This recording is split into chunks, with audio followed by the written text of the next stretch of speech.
Hello my dear students, आज की इस वीडियो के अंदर अपन बात करेंगे डिटेल्ड स्ट्रेटजी की। किनके लिए? बिगिनर्स के लिए, यानी जो बच्चे अभी बिल्कुल तैयारी शुरू कर रहे हैं उन बच्चों को क्या चीज़ें करनी है, क्या वो गलतियां करते हैं, कौन सी ऐसी चीज़ें जिनका उनको खास ध्यान रखना है, क्या सोर्सेज हैं, कहाँ से पढ़ना है, कैसे पढ़ना है, वो सारी बातें।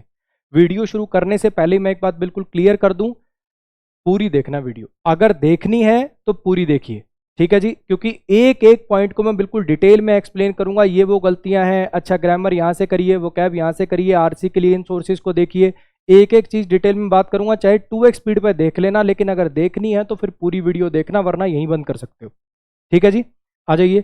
पहली बात तो ये कि ये जो स्ट्रेटेजी है ये सब एग्जाम के लिए, CGL, CPO, steno, CHSL, CDS, इन सबका सिलेबस ऑलमोस्ट सेम है, सबके लिए बात भी सेम है। बैंक के लिए बस डिफरेंस क्या आ जाएगा कि इसके अंदर जो रीडिंग वाला पोर्शन है उसका वेटेज सबसे ज्यादा है, 75 to 70% इसके अंदर रीडिंग वाला ही पोर्शन है, क्लोज टेस्ट, पैसेज, पीक्यूआरएस। तो उस पर मेहनत आपको नॉर्मल से ज्यादा करनी पड़ेगी, इसके लिए मैं अलग से बता दूंगा। ग्रामर और वोकैब के लिए बैंक की भी स्ट्रेटेजी सेम रहेगी। ठीक है जी, आ जाइए। सबसे पहले स्ट्रेटेजी शुरू करने से पहले कुछ ऐसी बातें जो आपकी मदद करेंगी ऐसा बच्चा ना बनने में। कैसा बच्चा ना बनने में? आपने देखे होंगे आपके आसपास कुछ ऐसे बच्चे हैं, 2 साल हो गए तैयारी करते हुए, 3 साल हो गए तैयारी करते हुए, और अभी भाई का सिलेबस ही पूरा नहीं हुआ। उससे जब भी पूछो क्या कहेगा, यार फलाना सर बढ़िया नहीं था, फलानी मैडम बढ़िया नहीं थी, फलानी ऐप बढ़िया नहीं थी। उस भाई का अभी तक सिलेबस ही पूरा नहीं हो रहा। 2.5-3 साल हो गए हैं, अभी वो कोर्स की ही वीडियो देख रहा है, कभी किसी की कभी किसी की। अगर चाहते हो कि, और मैं झूठ नहीं बोल रहा हूं, ऐसे बच्चे आपके आसपास में हैं, थोड़ी सी नजर घुमा के देखने की जरूरत है। ऐसा आपको 50% से ज्यादा क्राउड ऐसा मिलेगा आपको तैयारी करने वाला। तो अगर तुम चाहते हो कि तुम वैसे बच्चे ना बनो तो इन चीजों का खास ध्यान रखना।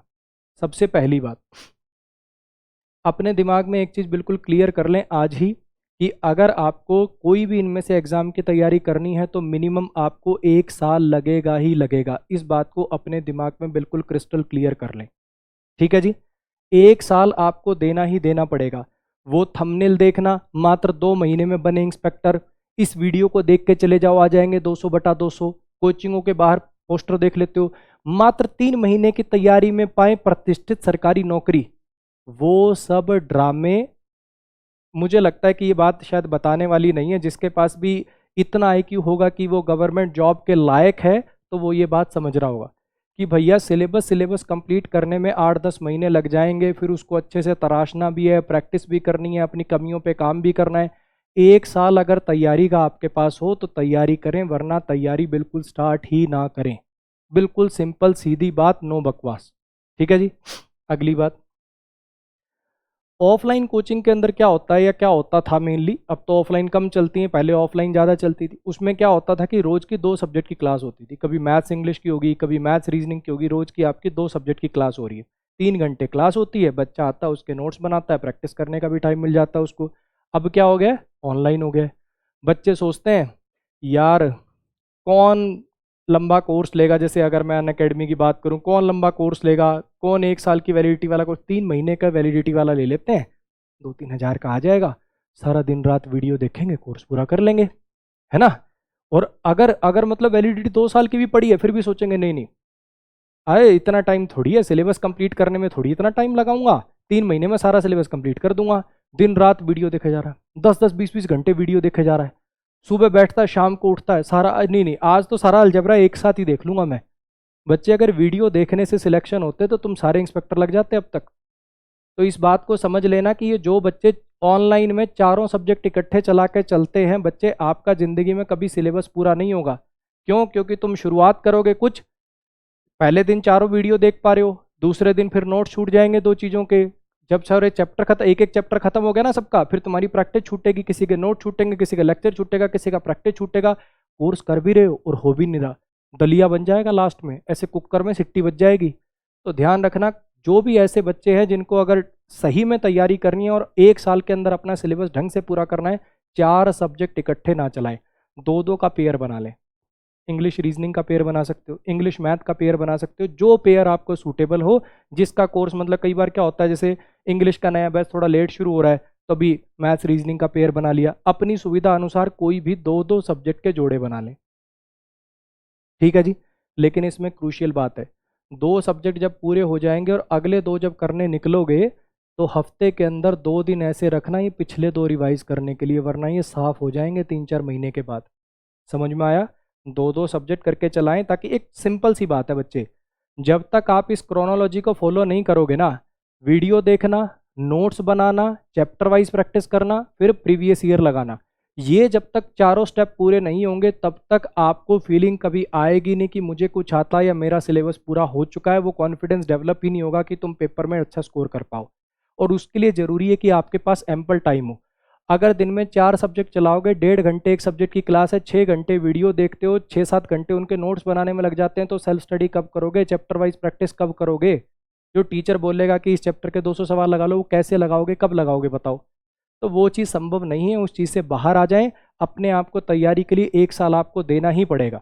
ठीक है जी। टॉपर इंटरव्यू देख लेते हैं। मैंने 2 महीने पढ़ाई करी थी sir. Actually I started preparing for SSC just 2 weeks before the exam and I cleared it very easily. It was a 10th level syllabus, you know. बच्चे मतलब थोड़ी मोटी तुम भी शर्म करे करो, ऐसी झूठ बोलने वाले थोड़ी मोटी शर्म करे करो। जब रात रात वहाँ 13-13 14-14 घंटे घिसते हो, साल साल लगाते हो, वहाँ इंटरव्यू में जाके क्यों झूठ बोलते हो यार? क्यों दूसरों किसी को बेवकूफ़ बनाते हो? और चलो मान लिया एक आधा कोई 0.00001% कोई बच्चे ने अगर 4 महीने में 6 महीने में सिलेबस कर भी दिया, तो वो कैसा बच्चा होगा? वो ऐसा बच्चा होगा, मैथ्स बैकग्राउंड से होगा, इंग्लिश का नॉवल पहले ही पढ़ता है, हॉलीवुड फिल्में देखता है बिना सबटाइटल के, इंग्लिश उसकी पहले ही मजबूत है, न्यूज़पेपर उसने लगा रखा है, जीके उसकी वैसी बढ़िया है। ऐसा बच्चा अगर कर भी क्या, तो वो बात सब पर एप्लीकेबल है क्या? अगर उसैन बोल्ट 100 मीटर 9.6 सेकंड में भाग सकता, तुम भी भाग सकते हो क्या? तो हर एक बच्चे का लेवल अलग होता है। इन सब चीज़ों में ना पड़े। मैं फिर बता रहा हूँ, वीडियो डिटेल्ड होगी, एक एक पॉइंट पे बात करूंगा। जो तुम गलतियां करते हो 2x स्पीड पे देख लेना, लेकिन पूरी देखना। ठीक है जी। अगला पॉइंट, जब तक आप ये नोट्स और प्रैक्टिस, कुछ बच्चे नोट्स भी नहीं बना रहे, नहीं नोट्स की क्या जरूरत है, पीडीएफ ले लेंगे ना सर, वो पीडीएफ दे दिया करो नोट्स की। हाथों में अगर इतनी मेहंदी लगी है कि नोट्स बनाने में भी जोर पड़ रहा है, तुम कल तैयारी छोड़ोगे, आज ही छोड़ देना, ज़्यादा अच्छा रहोगे, बहुत बढ़िया रहोगे। कल माँ बाप का पैसा खराब करके 2-3 साल अपने खराब करके तैयारी छोड़ोगे, इससे अच्छा आज ही छोड़ दो, बढ़िया रहोगे। मेरी बातें कड़वी हैं लेकिन सही है, ध्यान रखना। मैं फिर बता रहा हूँ, वैसा बच्चा अगर नहीं बनना ना जो 3 साल बाद भी घूम रहा है, कोर्स नहीं हो रहा, फलानी मैडम ने बेकार पढ़ाया, फलाने सर ने बेकार पढ़ाया, वो बच्चा नहीं बनना है। तो ये बातें ध्यान रखना। ठीक है जी। प्रैक्टिस भी करनी है, नोट्स भी आपको खुद ही बनाने पड़ेंगे, इस बात को दिमाग में समझा लीजिए। ना आपके लिए कोई प्रैक्टिस करेगा और दूसरे के बनाए नोट से कुछ समझ नहीं आता, नोट्स खुद ही बनाने पड़ेंगे। मल्टीपल कोर्सेज लेना। आपको ऐसा लगता है कि अगर मैं नोट्स भी ना बनाऊं, प्रैक्टिस भी ना करूं, बस अलग अलग टीचर से पढ़ता रहूं, पहले इसलिए पढ़ लिया, फिर उससे पढ़ लिया, फिर उससे पढ़ लिया, फलाने दोस्त के बाद फलाने का कोर्स है उससे पढ़ लिया, उससे सिलेक्शन हो जाएगा, तो ये वहम दिमाग से निकाल दो। एक आदमी से कोर्स कर लो, ढंग से कर लो, नोट्स बना लो, प्रैक्टिस कर लो, सारा काम खुद करोगे तभी बात बनेगी। अलग अलग कोर्सेज लेने से सिलेक्शन नहीं होने वाला। ऐसे ग्रुप ज्वाइन कर लेना जिनके अंदर एक क्वेश्चन डलता है, 70 कमेंट आ जाते हैं, हमारे सर ने तो ये बताया था, मुझे ये लगता है, गीतांजलि तुम्हें क्या लगता है। ऐसे ग्रुप के पार्ट बनोगे तो 2-3 साल घूमते ही रहोगे। ठीक है। ग्रुप केवल ऐसा ज्वाइन करें जिसके अंदर कोई टीचर आपको रिप्लाई करता हो, या कम से कम आप 4-5 ऐसे ऑथेंटिक पढ़ने वाले बच्चे हो जो फालतू बात उस ग्रुप के अंदर एक भी नहीं होती है। ऐसा कोई ग्रुप हो तो ज्वाइन करें, अदरवाइज कोई ग्रुप का फायदा नहीं है। बचिए इन सब चीज़ों से। और जब टीचर पढ़ा रहा हो ना, ऑनलाइन कहीं कोर्स कर रहे हो, टीचर पढ़ा रहा हो, तो उसकी बात सुना करो, कमेंटों पे ध्यान मत दिया करो। जिनसे आप पढ़ रहे हो वो इतने एक्सपीरियंस्ड हैं कि पता है कि तुम क्या डाउट पूछने वाले हो, अपने आप ही क्लियर कर देंगे। टिक टिक टिक टिक बाजी छोड़ दो। ऑफलाइन में क्या होता था, जब टीचर पढ़ाता था तो सुनते थे कि बीच में टीचर पढ़ा, सर ये करते थे ऐसे। सुनोगे तभी तो सीखोगे, वो सब हरकतें छोड़ दो। फिर बता रहा हूँ, ऐसे बच्चे नहीं बनना है जो 2-2 3-3 साल कोर्स ही करते रहते हैं। तो ये बातें फॉलो करनी है, गलतियां आपको नहीं करनी। आ जाइए अब बात करते हैं आगे। मैथ, इंग्लिश, रीजनिंग की अगर मैं बात करूं तो तीनों के लिए सिस्टम सेम है। सबसे पहले आप वीडियो देखेंगे, किसी से भी कोर्स करिए, मैं नहीं कह रहा इंग्लिश का मेरे से ही करिए, जिसका आपको समझ आता है, मैथ का जिसको आपको समझ में आता है, रीजनिंग का जिसको आपको समझ में आता है, जो आपको टीचर बढ़िया लगे, जिसका पढ़ाने का तरीका अच्छा लगे, जिसका आपको अच्छा समझ में आ जाए, जो आपके दोस्त ने बताया, भाई ने बताया, XYZ अपना टीचर चूज़ करिए। अपना यूट्यूब पे वीडियो देख लो, 2-2 3-3 सबकी, जिसका अच्छा लगे कंटेंट, जिसका आपको समझ में आ रहा है, उसका अपना ज्वाइन कर लो। वीडियो देखी, साथ साथ नोट्स बनाने, जैसे ही वो चैप्टर खत्म हो जाए उस चैप्टर की प्रैक्टिस करनी है, चाहे मैथ हो, चाहे इंग्लिश हो, चाहे रीजनिंग हो, जियो हो, चैप्टर वाइज प्रैक्टिस करनी है। इंग्लिश की मैं बता रहा हूँ, मैथ्स के लिए जो टीचर पीडीएफ देते हैं उससे भी लगा सकते हो, राकेश सर वाली वो 9300 किताब आती है उससे भी लगा सकते हो, कोई किरण से भी लगा सकते हो, जो आपको टीचर रिकमेंड करे उस एक किताब से अपने हर चैप्टर के चैप्टर वाइज क्वेश्चन लगा लीजिए। इंग्लिश में पर चैप्टर 200 सवाल के करीब, मैथ्स के अंदर पर चैप्टर 300-400 सवाल के करीब, और रीजनिंग के अंदर पर चैप्टर 100-150 सवाल के करीब बहुत रहेंगे। ठीक है जी। अच्छा, जब वो सारे चैप्टर खत्म हो जाएं तो ये चैप्टर वाइज एक बार दोबारा रिवाइज कर दीजिएगा, नोट्स एक बार दोबारा गो थ्रू होकर चैप्टर वाइज सारे दोबारा रिवाइज कर लीजिएगा जब सारे चैप्टर खत्म हो जाए, और फिर प्रीवियस ईयर पेपर सोल्व करिएगा। मैथ्स इंग्लिश रीजनिंग के लिए इतना पार्ट कॉमन रहेगा, और जब तक आप ये पार्ट नहीं करोगे तब तक यूट्यूब पे कमेंट ही करते रहोगे, सर मेरी इंग्लिश वीक है, सर मेरा मैथ वीक है, सर मेरी इंग्लिश वीक है, मेरा मैथ वीक है। ये प्रोसेस के गो थ्रू आपको होना ही होना पड़ेगा। अगर मैं जीके जीएस की वगैरह की आपकी बात करूं, इसके अंदर बच्चे अपनी अपनी प्रेफरेंस है, कई बच्चों को खुद ही बुक से ही याद हो जाता है ना, इतने डेडिकेटेड होते हैं कि यार इतना वास्ट इसका सिलेबस है कि अगर इसकी वीडियोस देखने चले तो भैया बहुत टाइम लग जाएगा, तो वो सीधा ल्यूसेंट से एनसीईआरटी से जहाँ से भी उनको ठीक लगता है वो पढ़ लेते हैं। सबका अपना अपना है, कोई बच्चों को भैया उससे किताब से नहीं मजा आता, नहीं पढ़ पाते, तो फिर कोर्स से ही करते हैं।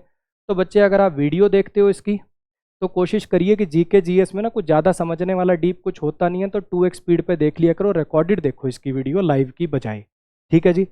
और अगर आप चाहते हो कि नहीं कोर्स नहीं लेना तो नोट से कर सकते हो। मैं अगर आपकी जगह होता तो मैं नोट से करता, मैं जो भी टीचर का जिसका मुझे पढ़ाने का तरीका अच्छा लगता है मैं उसके नोट्स ले लेता और फिर मैं उसके नोट्स को पढ़ लेता। दोनों में से जो चीज़ आपको ठीक लगे, वीडियो कोर्स लेना है तो रिकॉर्डेड लीजिए, इसका लाइव मत देखिए इसकी क्लासेस, बहुत बड़ा वास्ट सिलेबस है, कंप्लीट नहीं होगा वरना। ठीक है, 2x स्पीड पे 1.5x स्पीड पे जिस भी स्पीड पे आप कंफर्टेबल हैं उसको पढ़िए, और नोट्स इसके कोशिश करिए कि अगर कोई बने बनाए अच्छे अच्छे नोट्स मिल जाए, क्योंकि इसके भी नोट्स वगैरह बनाना का कोई तुक नहीं है, याद करने वाली चीज़ है वो, इसके नोट्स वगैरह भी अगर बने बनाए मिल जाए तो बहुत अच्छी चीज़ है। ठीक है। अच्छा, जब हर चैप्टर खत्म हो रहा है, मान लो हिस्ट्री में आपने ये चैप्टर कंप्लीट कर लिया, अच्छा तो फिर उसके ल्यूसेंट की एक ऑब्जेक्टिव आती है, एक तो ल्यूसेंट आती है थ्योरी वाली, एक ल्यूसेंट ऑब्जेक्टिव भी आती है, उसमें हर चैप्टर के ना ऐसे क्वेश्चन दे रखे हैं। हिस्ट्री के अच्छा बायो में डाइजेस्टिव सिस्टम के सीधे क्वेश्चन होंगे, वाटर ये अपना ज्योग्राफी में ड्रेनेज सिस्टम ऑफ इंडिया के सीधे क्वेश्चन होंगे, तो ऐसे ना उससे वन पॉइंटर पॉइंटर क्वेश्चन होते हैं, सीधे सीधे क्वेश्चन फंसते हैं उससे, तो उसको कर लीजिएगा। करंट अफेयर्स के लिए बच्चे कोशिश करिए कि अपना कोई मैगजीन जो मंथ में इकट्ठी, टीचर भी प्रोवाइड करते हैं अपना सारा कलेक्शन नोट्स का दे देते हैं, भी जो मैंने सारे इस महीने में जितना करंट पढ़ा है लो जी ये पीडीएफ है उसकी कर लो, सीधी ऐसी चीज़ें कर लें।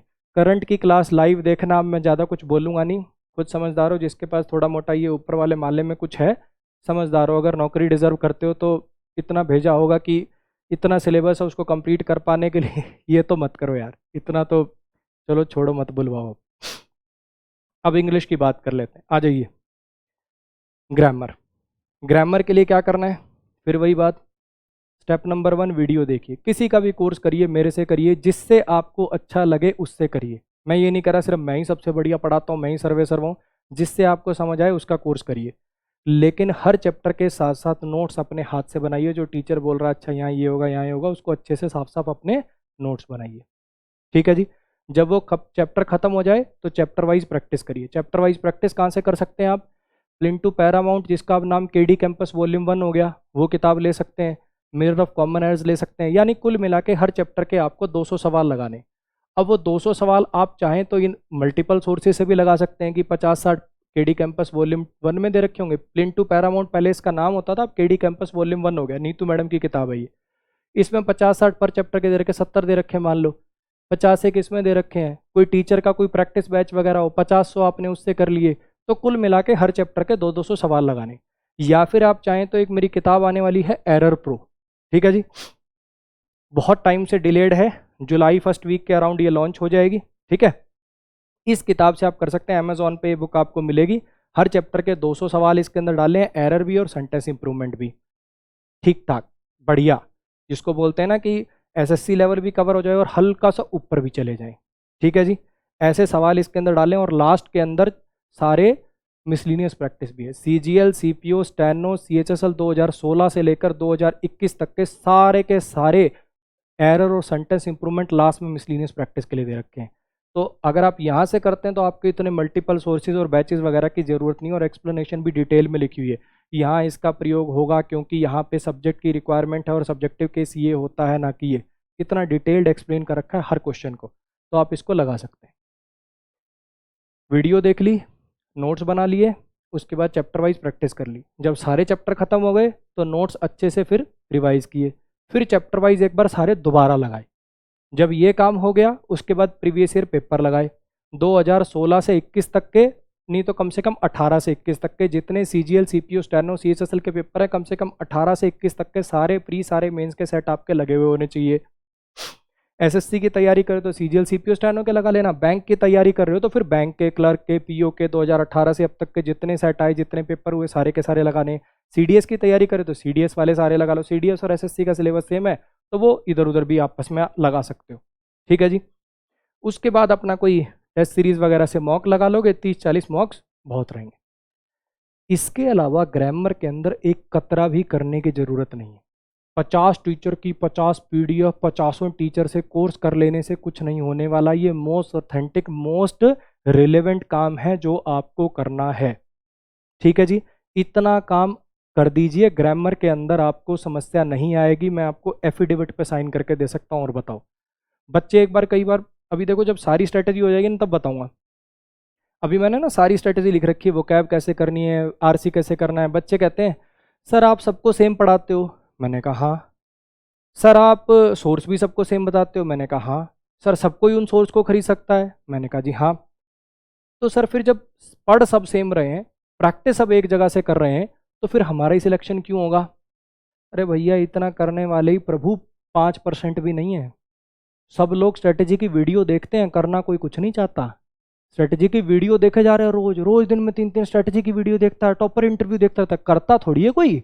ये तो देखने से ही सिलेक्शन हो जाते हैं लोगों के, है ना? समझ रहे हो ना? और अगर तुम भी ऐसे बच्चे हो तो अपने जमीर में झांक, आज के बाद जिंदगी में कोई स्ट्रेटेजी की वीडियो मत देखना, ये फुल एंड फाइनल है, जो इसमें बताया उसको कर लेना और ढीठपना छोड़ दो। अब वोकैबलरी कैसे करनी है, वीडियोस देख सकते हो। अगर आपके कोर्स के अंदर वोकैब की वीडियोस हैं तो वो वीडियोस देख सकते हो, ऑप्शनल है, कोई ज़रूरी नहीं है। ये दोनों पार्ट ऑप्शनल है। वर्ड पावर मेड इजी नाम से किताब आती है, लेकिन ये पूरी की पूरी सिर्फ इंग्लिश में लिखी गई है, तो ये सिर्फ इंग्लिश मीडियम वाले स्टूडेंट के लिए, अगर हिंदी मीडियम के बच्चे हो तो नहीं। इन दोनों चीज़ों का मेन मकसद है आपका इंटरेस्ट बनाना। एक सिचुएशन इमेजिन करिए, आपने सीधी एक वोकैब की किताब उठा ली, आपको वर्ड्स आते नहीं है, आपके लिए हर एक वर्ड नया है, तो उस किताब में आपका इंटरेस्ट कम बनेगा। लेकिन अगर आपने पहले से कुछ 20-30, मतलब हर रोज के 20-30 वीडियोस के थ्रू, कहने का मतलब टोटल आपने अगर 1000-1500 वर्ड अलग से याद कर रखे हैं वीडियोस के थ्रू, जैसे किसी बुक के थ्रू जो इंटरेस्टिंग किताब हो, जैसे वर्ड पावर मेड इजी बड़ी इंटरेस्टिंग किताब है जो इंग्लिश मीडियम के बच्चे हैं उनके लिए, फिर बता रहा हूँ। तो अगर आपने पहले 1000-1200-1500 वर्ड याद कर रखे हैं, अब जब आप किताब उठाओगे उसमें से पहले से आपको 1000 वर्ड आते हैं, आप देखोगे अच्छा ये तो मुझे आता है, अरे इसका तो मुझे पता है, उस किताब में आपका ऑटोमेटिक इंटरेस्ट बनने लग जाएगा। तो ऑप्शनल है। देखो कई बच्चों को वो चीज़ ऑकवर्ड नहीं लगती, सीधा किताब से याद कर पाते हैं तो बहुत अच्छी बात है, उसके जैसी तो बात ही नहीं है। ये वाले दोनों स्टेप ऑप्शनल है, ये उन बच्चों के लिए जो सीधा किताब से जिनको करने में दिक्कत होती है। ठीक है जी, आ जाओ किताब कौन सी करें। एक तो मेरी किताब आती है भाई वोकैब प्रो नाम से, वो भी अमेजोन पे अवेलेबल हो जाएगी, उसका अपडेटेड वर्जन जुलाई 1st वीक में लॉन्च हो जाएगा। एक ब्लैक बुक करके आती है ना, और एक KD कैंपस वॉल्यूम 2 आती है, तीनों में से कोई एक किताब ले लेना। अब सर मेरे पास फलानी किताब है, दिगड़ी किताब है, वो कर लेंगे भाई, जो तुम्हें अच्छी लगे वो कर लेना। मैंने जो 3 किताबें जो बच्चे ऑथेंटिक मानते हैं वो आपको लिख दी हैं। मेरी वाली के अंदर मैंने क्या चीज़ है पहले ही बता देता हूँ, मेरी वाली के अंदर ऐसा नहीं है ये वर्ड है ये 4 इसके सिनोनिम है, ये वर्ड है ये 4 इसके एंटोनिम है, ऐसे ना मैं कभी ज़िंदगी में खुद पढ़ा और ना मैंने कभी पढ़ाया। मेरी वाली के अंदर ऐसे लिख रखे हैं related word, amicable, amiable, convivial, congenial, avuncular, friendly वाले सारे एक साथ लिख दिए, अनफ्रेंडली वाले सारे एक साथ लिख दिए, लेबोरियस वाले सारे एक साथ लिख दिए, लेजी वाले सारे एक साथ लिख दिए। ऐसे करके मैंने अपनी किताब को लिख रखा है। हर वर्ड का इंग्लिश मीनिंग भी है, हर वर्ड का हिंदी मीनिंग भी, और उस पर सेंटेंस है। क्योंकि मैंने जब खुद तैयारी करी थी तो मैंने ये चीज़ नोटिस करी थी कि जो मैंने सेंटेंस में पढ़ रखा होता ना वो वर्ड मेरे को ज़्यादा याद रहता है। तो मैंने हर एक वर्ड पे, चाहे वो फ्रेजल वर्ब हो, चाहे वो वन वर्ड हो, चाहे वो कुछ भी हो, ईडीएम हो, हर एक पे मैंने नीचे एग्जाम्पल बनवा रखे हैं, जिससे बच्चे को याद करने में बड़ी आसानी रहती है। इसमें फिक्स प्रीपोजिशन भी ऐड करवा दिया मैंने कैटेगराइज्ड मैनर के अंदर कि अच्छा इन सब का मीनिंग सेम है। प्रोहिबिट फ्रॉम, प्रिवेंट फ्रॉम, किसी को कोई काम करने से रोकना, मीनिंग भी सेम है, प्रीपोजिशन भी सेम लगती है, वो भी उसके अंदर डलवा दिया। ठीक है जी, कैसे पढ़ना है? इन तीनों में से कोई भी जो किताब आप लें, रोज का अपना टारगेट बना लिया कि रोज के 30 वर्ड पढ़ूंगा, 40 वर्ड पढ़ूंगा, जितनी आपकी कैपेसिटी हो। रोज के 30 वर्ड पढ़ रहे हो, लेकिन अगले दिन वर्ड पढ़ने से पहले पुरानों को रिवाइज करना, फिर अगले पढ़ोगे, फिर पुरानों को रिवाइज करना। चाहे 10 नए कम पढ़ लेना, लेकिन पुराने जरूर रिवाइज कर लेना। और हफ्ते के अंदर 1 या 2 दिन ऐसे रखना जो प्योर रिवीजन करोगे, उसमें कुछ नया नहीं पढ़ोगे, बस पुराने ही देखोगे। जब 1 महीना हो जाए वर्ड याद करते करते, फिर टेस्ट लेना अपना 2 दिन लगातार। उसमें जो जो वर्ड आपको याद नहीं हो रहे उन पर स्टार मार्क कर लेना। फिर जब 15 दिन बाद फिर टेस्ट लो, फिर भी याद नहीं हो रहे, ऐसे वर्ड जो पहले याद नहीं थे अब याद हो गए तो ठीक है, जो पहले भी याद नहीं थे अब भी याद नहीं, उनको फिर डबल टिक कर लेना, ऐसे काला हाईलाइट कर लेना। जो भैया 2 महीने बाद भी यार ये याद ही नहीं हो रहा वर्ड, उसको अलग से चार्ट पेपर पे लिख के अपनी दीवार पे सामने चिपका देना। अपने छोटे भाई को, दोस्त को बोलना, ये सारे पढ़ पढ़ के तू मेरे को बोल के बता, मीनिंग देख देख के बता, कोई स्टोरी तेरे दिमाग में आ रही है, कैसे कोई नेमोनिक्स बना सकता तो मुझे बता। किसी की सुने हुए थोड़े ज़्यादा याद रहते हैं। ठीक है जी, रोज का ये काम करके आपको इन किताब में से एक किताब को निपटाना है, सिंपल। ठीक है जी। फिक्स प्रीपोजिशन और फ्रेजर वर्ब ये ऐसी चीज होती हैं जो बच्चे सेंटेंसेस से याद हो सकती हैं, ना इनके कोई नेमोनिक्स होते हैं, है ना इनको कोई फोटो वीटो से ज़्यादा बढ़िया से याद कराया जा सकता है। इनकी आपको डायरी बनानी है अलग से। 700-800 के करीब फिक्स प्रीपोजिशन है, 700-800 के करीब आपको फ्रेजल वर्ब याद करनी है, आपको अलग रजिस्टर बनाना ही पड़ेगा। ठीक है जी। हालांकि वोकैब प्रो में भी दी हुई है, आपको अगर वहां से सीधा सीधा अगर सेंटेंस बना बना के ऐसे कर सकते हो तो वो भी बहुत अच्छी बात है। उसके अंदर आप देख लेना। अच्छा, ये वाली याद हो गई। रिवाइजन, इनको रिवाइजन ज़्यादा मांगनी पड़ेगी, रिवीजन बहुत मांगेंगी ये। क्यों? क्योंकि इसमें क्या है, call in, call out, call for सारी सिमिलर से दिखेंगे। तो इनके रोज का, जैसे ये रोज 30-40 वर्ड याद कर पाओगे ना, ये रोज की 10 ही कर लो, बहुत रहेंगी। रोज की 10-10 का ही टारगेट बना लो इनका। लिए बहुत ज़्यादा रिवीजन मांगेगी, मैं फिर बता रहा हूँ, लेकिन वेटेज भी बहुत ज़्यादा है। फिक्स प्रीपोजिशन तो 10-12 नंबर की आती है टोटल, प्री प्लस मेंस मिला के सीधी सीधी 12 नंबर अकेला एक चैप्टर लिए जा रहा है। चैप्टर भी पूरा नहीं, उसका सिर्फ ये पोर्शन। तो इसका खास ध्यान रखना भाई। ठीक है। वोकैब में इसके अलावा कुछ करने की जरूरत नहीं। फिर से देखिए, ये दोनों पार्ट इंटरेस्ट बनाने के लिए ऑप्शनल है।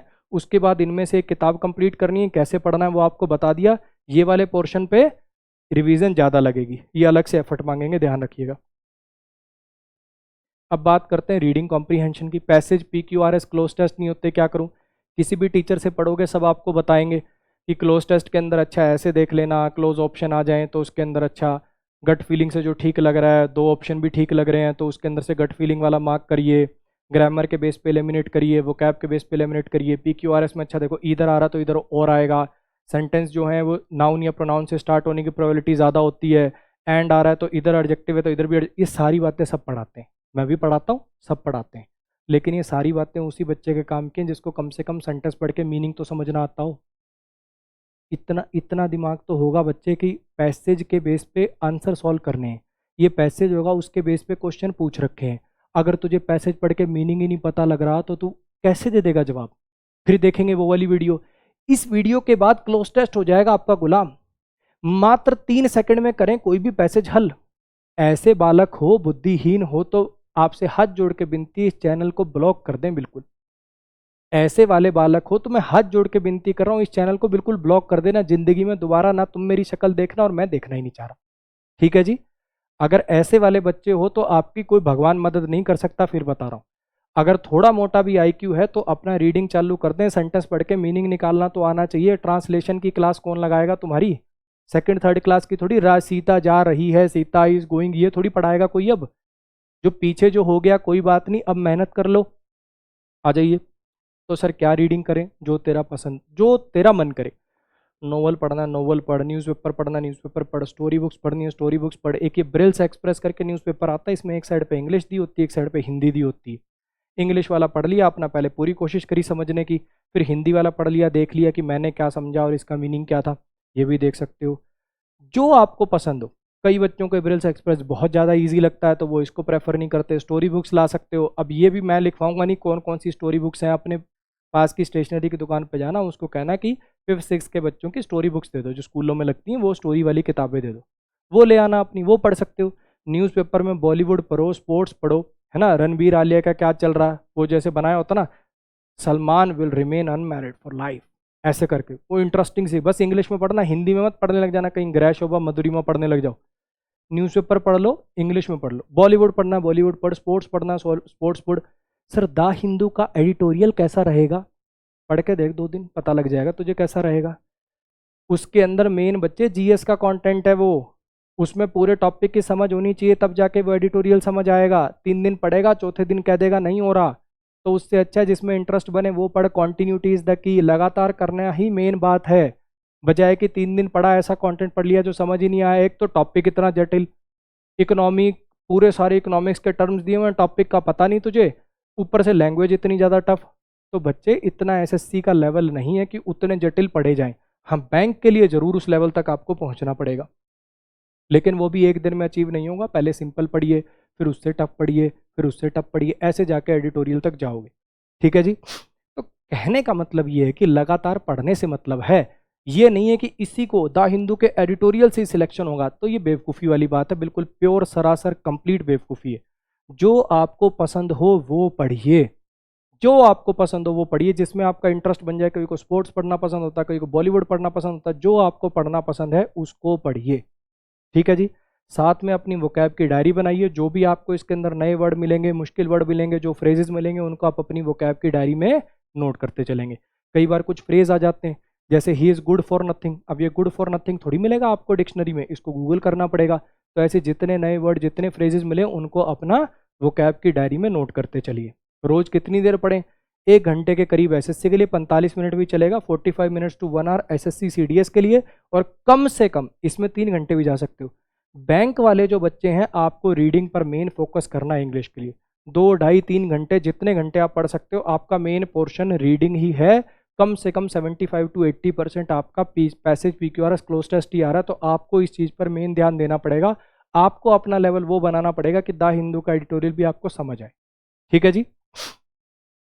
फिर बता रहा हूँ, ये ऐसी चीज़ है यार, इसके अंदर एक दिन में फ़र्क नहीं दिखेगा। होता क्या ना, मैथ्स में क्या होता है, आपने प्रॉफिट एंड लॉस सर ने पढ़ा दिया, आप उसके चैप्टर लगाओगे, 300-400 सवाल सारे आपके हो जाएंगे, ज़्यादा 5-4 डाउट आएंगे, आपको लगेगा हाँ सर ने बढ़िया पढ़ाया। लेकिन ये ऐसा पोर्शन है, ये आयुर्वेदिक टाइप ट्रीटमेंट मांगेगा। इसमें एलोपैथी काम नहीं करेगी, इसमें रीडिंग आपको एक दिन में इफेक्ट नहीं दिखाएगी। ये नहीं है कि आपने आज रीडिंग शुरू करी, कल आपके क्लोज टेस्ट में नंबर बढ़ने शुरू हो गए, नहीं होगा भैया ऐसा। आपको हिंदी मीडियम वाले स्टूडेंट को कम से कम 6 महीने, और जो इंग्लिश मीडियम के कम से कम 4 महीने लगेंगे ही लगेंगे, उसका कोई और ऑल्टरनेटिव नहीं है। तो भाई ये थी स्ट्रेटजी। देखो, ज़्यादा मैं वो वाले विश्वास नहीं करता, वो ऐसी चीज़ें बोलने में, इस वीडियो को देखने के बाद इतने नंबर आ जाएंगे, लेकिन ये बात मैं बिल्कुल लिखित में दे सकता हूँ आपको, जितने ये सारी स्लाइडों पे मैंने काम लिखा है। इंग्लिश के अंदर मैं एक बार फिर बता दूं, ग्रामर के अंदर वीडियो देखना, नोट्स बनाना, चैप्टर वाइज हर चैप्टर के 200 सवाल लगाना, प्रीवियस ईयर पेपर लगाना। वोकैब के अंदर कोई भी एक किताब कंप्लीट कर लेना, फिक्स प्रीपोजिशन और फ्रेजल वर्ब ज़्यादा रिवीजन मांगेंगे, जिसमें वो भी इसी किताबों के अंदर ही होते हैं। कहने का मतलब कोई एक किताब कंप्लीट करना। रीडिंग के लिए 4 से 6 महीने रीडिंग करना विद वोकैब डायरी। इतना काम बोला है, चाहता तो मैं इसको 3 लाइन में भी लिख सकता हूँ सीधा। इतने काम के अलावा इतना भी करने की ज़रूरत नहीं है।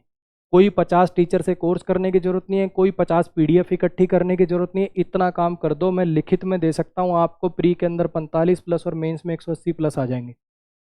कोई ऐसा बच्चा मुझे दिखा दो जो ये कह दे कि सर मैंने ये सब कुछ कर लिया है, माँ कसम खा के कह रहा हूँ, इनमें से एक एक चीज़ मैंने कर ली है और मेरे नंबर 45 प्लस नहीं आ रहे 50 में से। हो ही नहीं सकता, पॉसिबल ही नहीं है। बच्चों को बस दिक्कत क्या है ना, कि करना कोई नहीं चाहता, सुनना सब चाहते हैं कि क्या करने से आ जाएंगे 200, क्या करने से आ जाएंगे 45। थंबनेल सब देखते हैं, ये कर लो और 200/200 उस पर सब क्लिक कर लेंगे, लेकिन करना कोई नहीं चाहता। बच्चे, इतना जितना इस वीडियो के अंदर बोला है उतना कर दीजिए, इतने मार्क्स आएंगे ही आएंगे, 100% आएंगे, कोई नहीं बदल सकता इस बात को। इसके अलावा कोई स्ट्रेटजी नहीं है।